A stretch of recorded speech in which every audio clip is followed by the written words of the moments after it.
కుటుంబంలో సఖ్యత, సమాధానం, ప్రేమ, అనురాగాలు కోరుకుంటున్నప్పుడు పట్టింపులు పోకూడదు.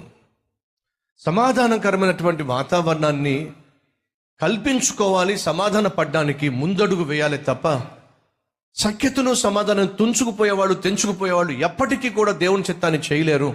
కుటుంబాల్లో సమాధానాన్ని, సంతోషాన్ని పెంపొందించలేరు. ఈరోజు ఈ మాటలు వింటున్న సహోదరి సహోదరులు దయచేసి వినండి. బైబిల్లో చాలా బంధాలు, బాంధవ్యాలు ఉన్నాయి.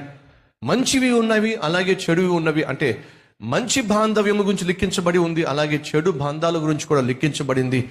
మంచి వాటిని చూసి మనం మాదిరిని తీసుకుందాం, చెడు బంధాలను చూసినప్పుడు మనల్ని మనం సరిచేసుకుందాం. ఇలా చెప్పుకుంటూ వెళ్తే బైబిల్లో చాలా బంధాలు ఉన్నాయి. కుటుంబ బంధాల్లో, కుటుంబ సంబంధాల్లోనే ప్రేమ అవసరము అనేది వాక్యము తెలియచేస్తూ ఉంది. నిన్ను వలె నీ పొరుగువాణ్ణి ప్రేమించు. నిన్ను వలె నీ పొరుగువాణ్ణి ప్రేమించినట్లయితే నీకు కోపం ఎక్కడి నుంచి వస్తుంది? నిన్ను వలె నీ పొరుగువాణ్ణి ప్రేమించినట్లయితే నువ్వు ఏ విధంగా పగబట్టగలవు? ఏ విధంగా అన్యాయం చేయగలవు? ఏ విధంగా మోసం చేయగలవు? ఏ విధంగా దగా చేయగలవు? ఏ విధంగా వంచగలవు? ఏ విధంగా అబద్ధాలు చెప్పగలవు? ఏ విధంగా నష్టాన్ని, కష్టాన్ని కలిగించగలవు? ఏ విధంగా కన్నీరు పెట్టించగలవు?